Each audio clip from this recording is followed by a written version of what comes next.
좌양교회는 감리교도 아니고 침례교도 아니고 무슨 교회에 속해 있습니까? 네, 장로교회입니다. 장로교라는 것은 교회의 정치 제도를 말합니다. 장로님을 선택하고 장로님을 통해서 대의 정치를 하는 교회 정치 시스템이 장로교입니다. 우리 교회는 대한예수교 장로회 또한 통합 측에 소속되어 있습니다. 또 노회는 서울 노회라고 아마 주보에 나와 있을 겁니다. 최근에 우리 서울 노회의 가장 큰 화두가 개혁이었습니다. 왜 노회가 개혁이 되어야 되고 왜 교회가 변해야 되고 바뀌어야 되는가? 그 이유를 따로 설명드릴 필요가 없을 만큼 교회가 위기의 시대를 맞이했습니다. 급속도로 교회가 침체되고 있습니다. 얼마 전에 기독 공보에 난 기사인데요, 일부분을 소개해 드리겠습니다. 지난 6년 동안에 우리 교단입니다. 우리 교단에 300명이 모이는 교회면 규모가 있는 교회이죠. 목사님이 한 2분 정도는 심무하시는 교회죠. 그 교회가 지난 6년간 몇 개가 사라졌을까요? 예, 사라졌다는데 도대체 몇 개가 사라졌을까? 우리가 교단의 통계를 보니까 무려 400개가 사라져 버렸습니다. 더 심각한 것은 무엇일까요?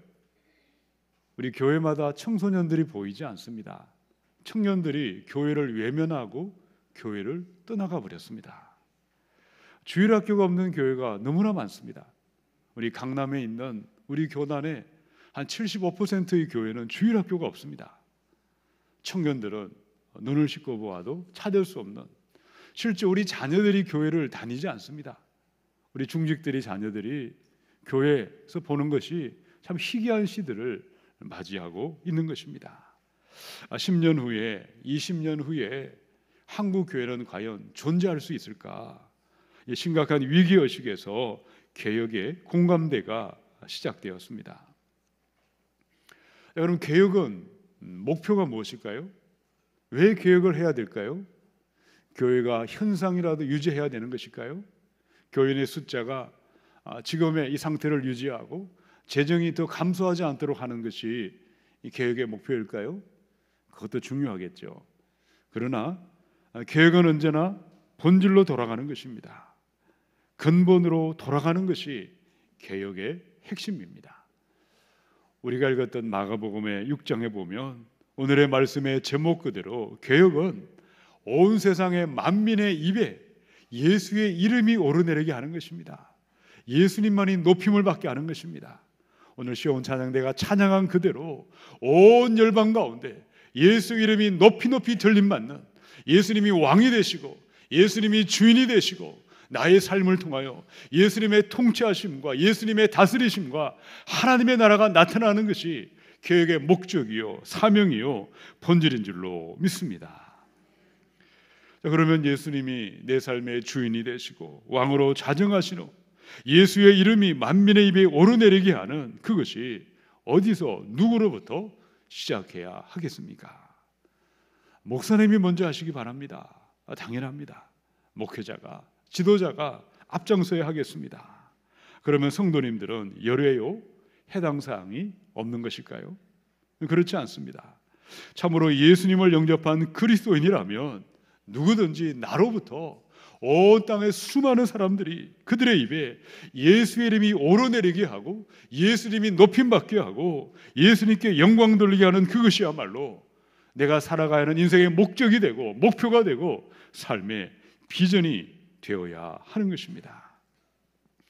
오늘의 말씀을 통해서 예수님의 이름이 만민 중에 높임을 받는 위대한 꿈과 비전을 함께 꾸시고 같은 마음과 같은 생각을 가지시고 예수 이름이 높임받는 위대한 사명자들로 영광의 삶을 향하여 함께 연합하며 달려가시기를 축원합니다. 예수님의 이름이 만민의 입에 온 땅에 수많은 사람의 입에 오르내리게 하고 영광 도게 하는 그 사람들은 누구이겠습니까? 우리 첫 번째 12절의 말씀을 읽어보겠습니다. 시작. 제자들이 나가서 회개하라 전파하고. 자, 제자라고 나오죠. 제자는 누구일까요? 선생이 있겠죠. 스승인 예수님을 따라가는 사람이 제자입니다. 예수님은 이 땅에 오셔서 언제나 변함없이 그 말씀을 선포하셨죠. 회개하라, 천국이 가까이 왔느니라. 공생애 내내 많은 비유도 말씀하셨고 많은 가르침을 하셨지만 언제나 예수님의 가르침을 한마디로 말하면 회개하라, 하나님의 나라가 가까웠느니라. 처음부터 끝까지 죄악의 삶에서 떠나고 방탕한 삶에서 떠나고 내가 인생의 주인된 삶에서 떠나고 돌이키는 회개하라고 외쳤습니다. 그럼 제자는 누구이겠습니까? 제자는 예수님의 말씀을 듣고 그들이 먼저 회개했던 사람이 제자였습니다. 예수님 앞에 내가 죄인인 줄 알고 전적으로 타락하고 전적으로 부패한 소망 없는 죄인인 줄 알았기에 나의 구원을 위하여 예수님만을 믿고 의지하는 그들이야말로 제자의 삶을 시작했던 것입니다. 자, 12절에 보니까 제자들이 세상에 나아가서 전파했던 메시지가 무엇이었습니까? 예수의 제자는 예수님의 말씀을 전하는 사람들입니다. 예수님과 똑같이 회개하라, 이 말씀을 전파했습니다. 자, 그런데 인간의 본성은 어떠할까요? 어떤 사람도 회개하라는 말을 좋아하지 않습니다. 본질적으로 회개를 싫어합니다. 이유가 무엇입니까? 사람들은 내 속에 있는 죄가 드러나는 것을 누구도 원하지 않습니다.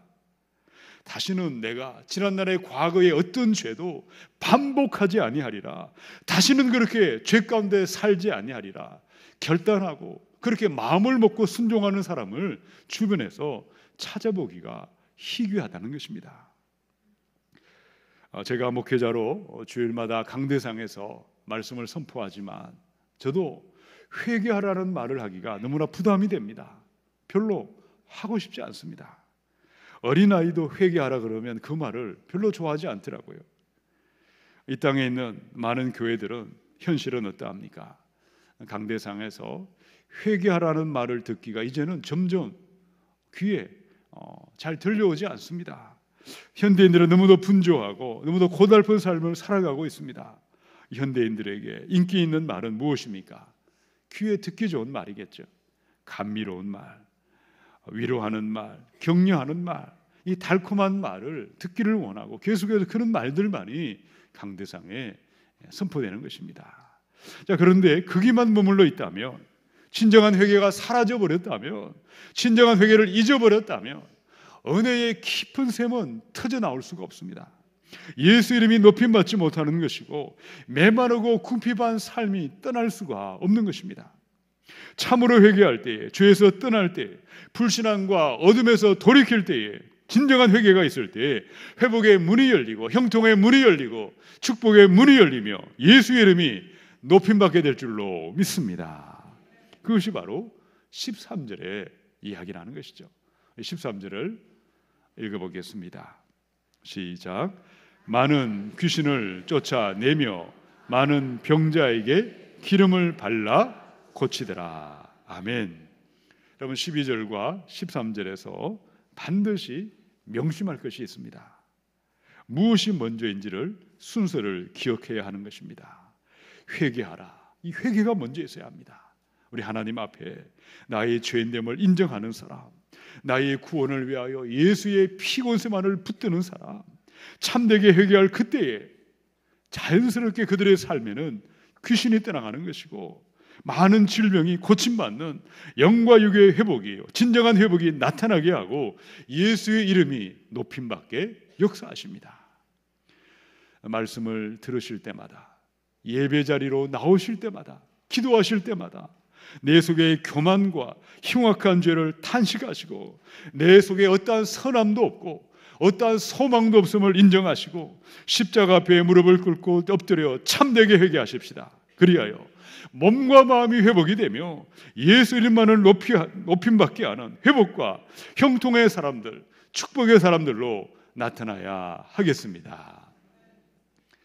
시편의 51편 1절로 3절입니다. 하나님이여, 주의 인자를 따라 내게 은혜를 베푸시며 주의 많은 긍휼을 따라 내 죄악을 지워주소서. 나의 죄악을 맑게 씻으시며 나의 죄를 깨끗이 제하소서. 무릇 나는 내 죄과를 아오니 내 죄가 항상 내 앞에 있나이다. 다윗의 시편이죠. 다윗의 위대함은 어디에 있었습니까? 나는 아무 죄도 짓지 않았다. 나는 완벽한 삶을 살았다. 그것이 아니었다는 것이죠. 우리가 너무나 잘 아는 것처럼 다윗은 바세바와 간음의 죄를 저질렀습니다. 그의 남편 우리아를 치열한 전쟁터로 보내어 죽게 만들었습니다. 살인죄보다 악질이 살인 교사죄인데 그런 무고한 자, 의로운 자를 죽여라고 살인을 교사했습니다.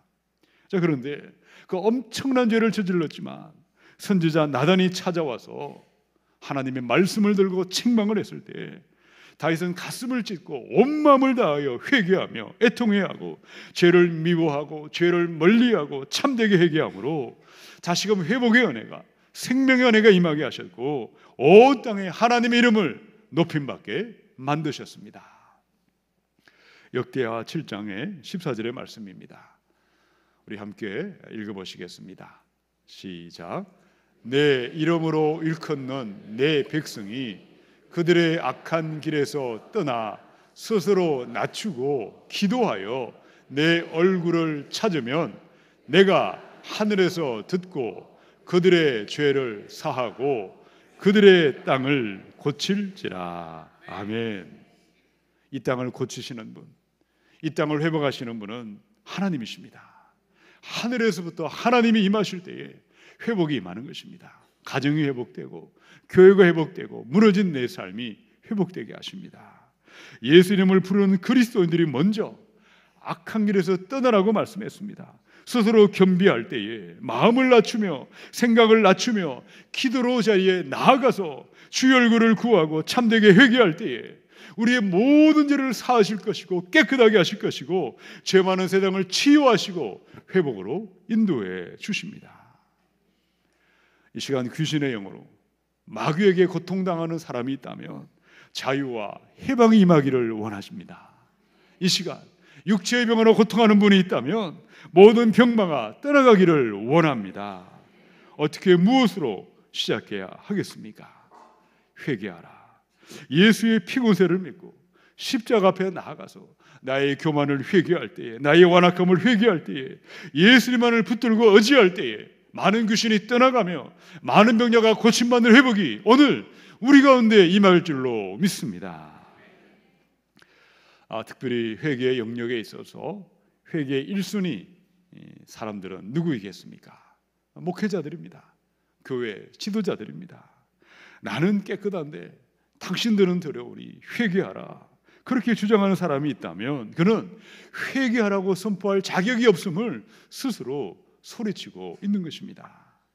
참으로 내가 먼저 회개해야 하고 내가 또 회개할 때에 하나님의 말씀을 순종치 못함을 회개하고 교회의 지도자로 바르지 못한 삶을 회개하며 하나님께 엎드리고 나아갈 때에 교회가 회복이 되며 가정이 회복이 되며 이 땅에 하나님의 치유와 회복이 임하게 될 줄로 믿습니다. 오늘 우리의 삶을 돌아보실 때 우리 성령께서 내가 지은 지난날의 죄를 떠오르게 하시고 생각나게 할 그때에 그 죄를 하나하나 십자가 앞에 가져가셔서 예수의 보혈을 의지하여 주님의 자비하심과 용서를 구하며 참되게 회개하셔서 온 열방 가운데 만민 가운데 예수 이름만을 높이 높이 올려드리시기를 축원합니다. 우리 두 번째 14절의 말씀을 읽어보겠습니다. 시작. 이에 예수의 이름이 드러난지라 헤롯 왕이 듣고 이르되 이는 세례 요한이 죽은 자 가운데서 살아났도다. 이런 능력이 그 속에서 일어나느니라 하고 제자들이 나가서 회개하라고 선포를 했습니다. 그들이 회개를 선포했을 때 많은 귀신이 떠나갔고 많은 병자에게 병고침이 임했습니다. 여기서 우리는 언제나 순서를 기억해야 됩니다. 먼저는 예수가 그리스도요, 예수가 하나님이라는 것을 선포해야 합니다. 이 복음이 선포될 때 자연스럽게 따라오는 것이 병 고치는 역사요, 귀신이 떠나가는 치유의 역사가 임하는 것입니다. 자, 그런데 우리 주변에 보면 어떤 사람들이 있을까요? 교회가 병 고치는 곳이냐, 귀신을 쫓아내는 것이 기독교냐, 웃기는 일이지 않느냐, 어찌 그런 일이 있겠느냐, 귀신의 존재 자체를 인정하지 않습니다.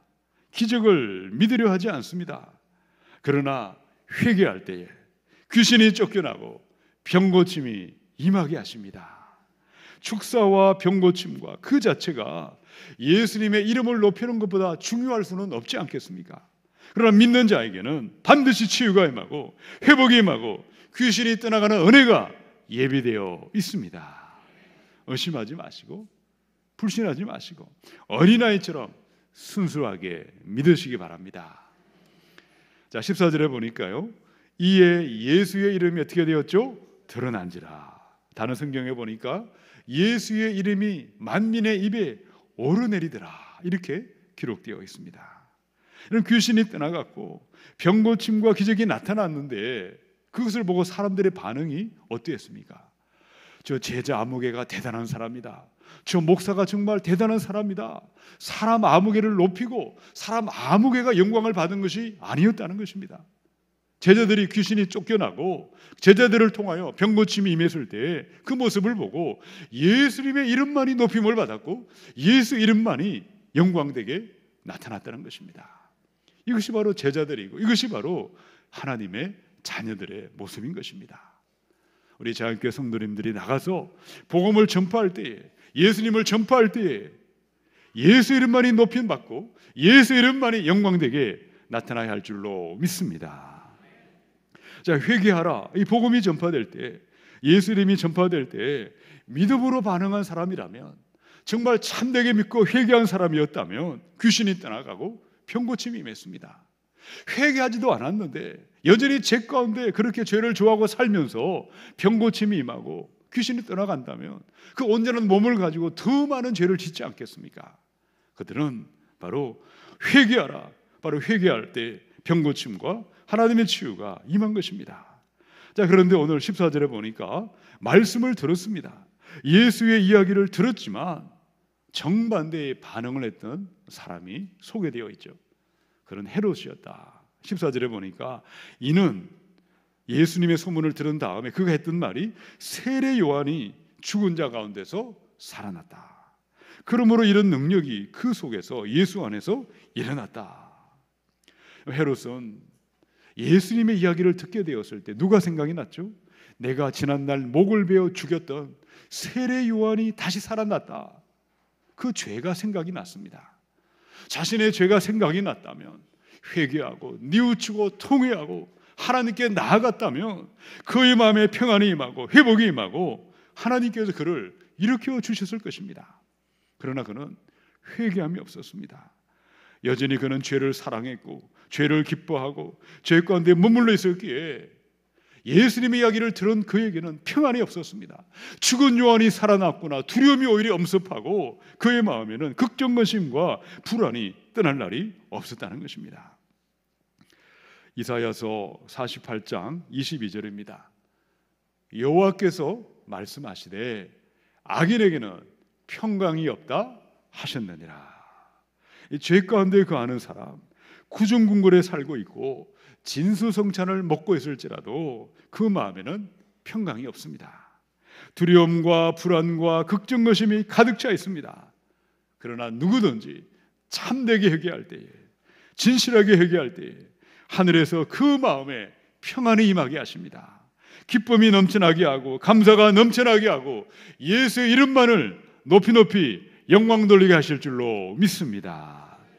우리의 죄로 물든 마음들 진실하게 회개하고 정직하게 회개하십시다. 그리하여 하늘에서 임하는 참된 평안을 누리시고 기쁨과 감사로 충만하시며 예수 이름만을 높여드려야 하겠습니다. 예레미야서 23장 16절 17절입니다. 만군의 여호와께서 이와 같이 말씀하시되 너희에게 예언하는 선지자들의 말을 듣지 말라. 그들은 너희에게 헛된 것을 가르치나니 그들이 말한 묵시는 자기 마음으로 말미암은 것이요 여호와의 입에서 나온 것이 아니니라.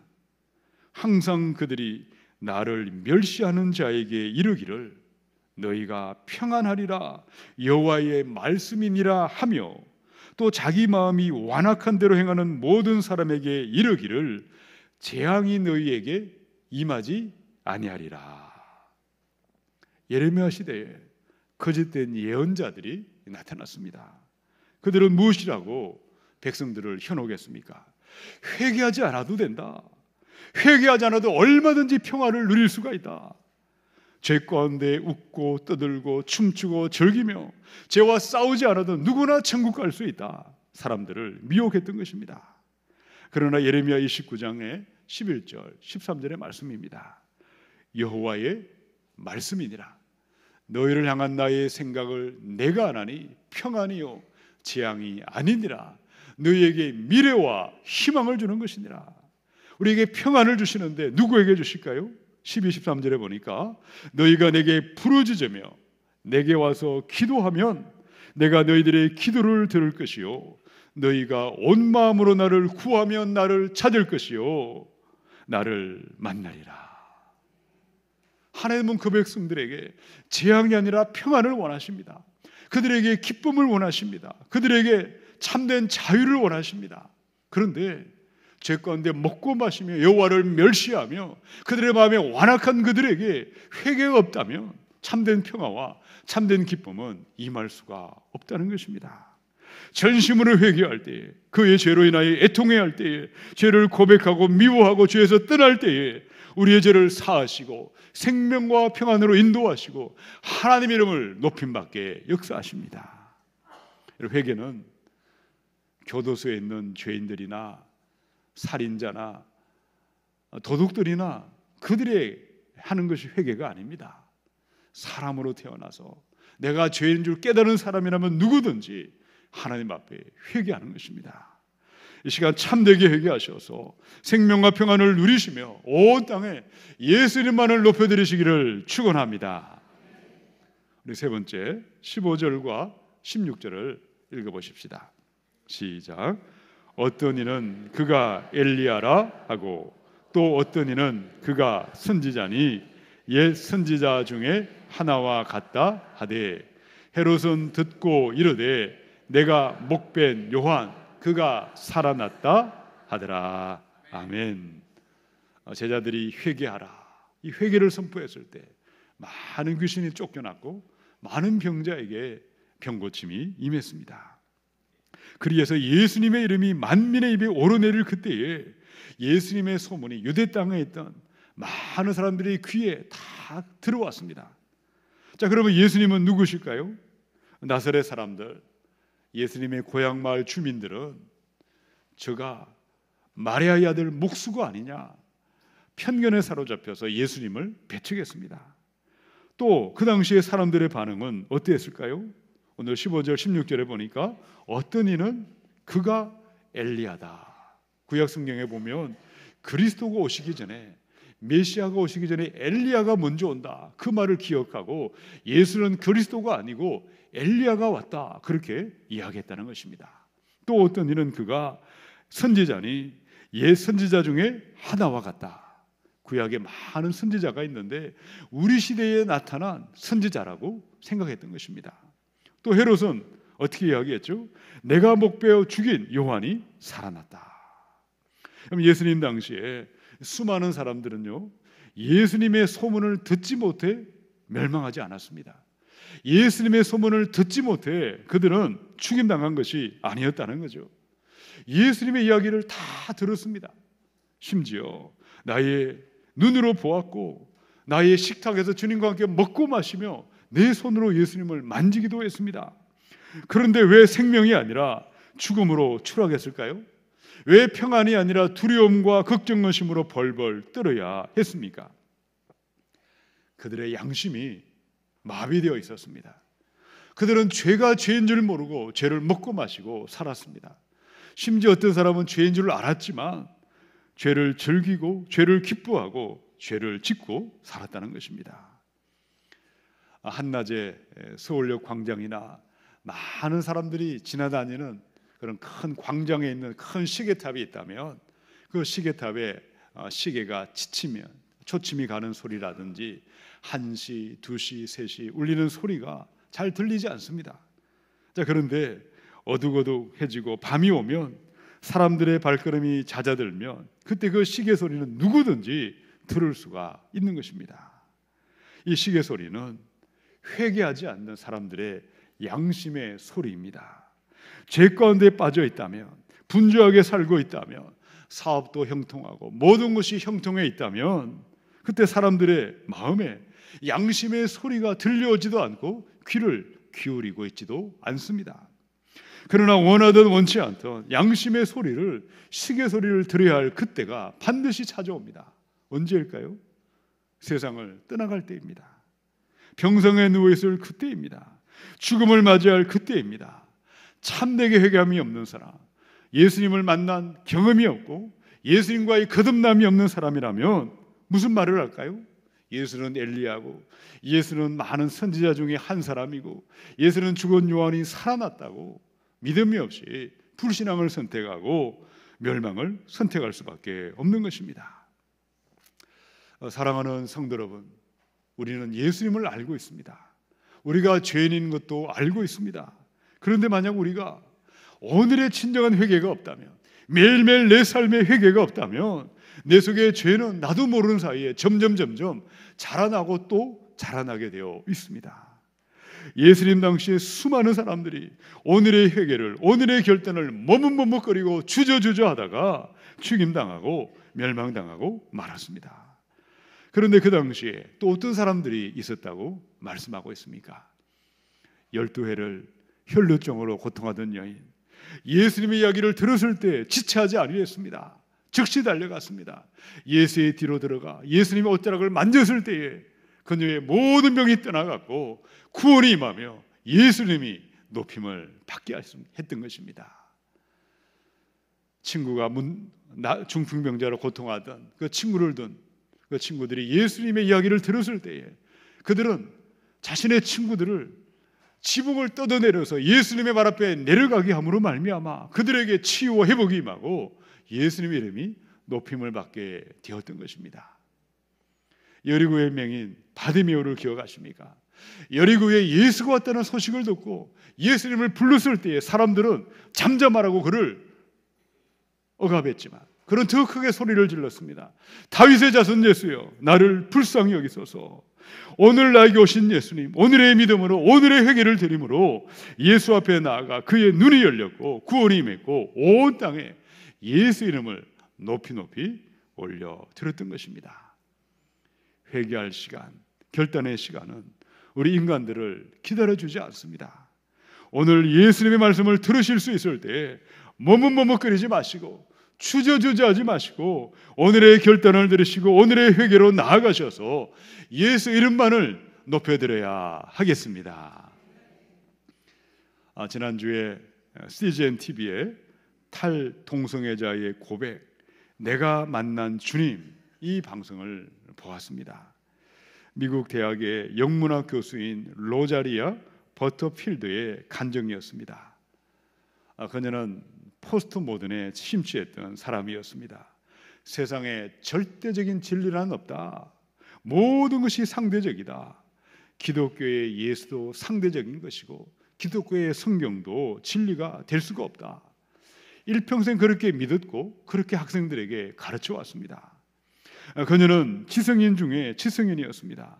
증명이 되지 않으면 아무것도 믿으려 하지 않았습니다. 그런데 그녀가 목사님을 알게 되고 목사님과 지속적으로 대화를 나누는 동안에 그녀에게 나타난 변화를 이야기를 했습니다.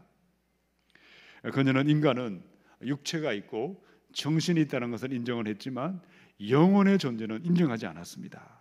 죄인인 것도 인정하지 아니했고 왜 동성애를 죄라고 하는지 그녀는 이해할 수가 없어서 동성애 옹호자로 살았습니다.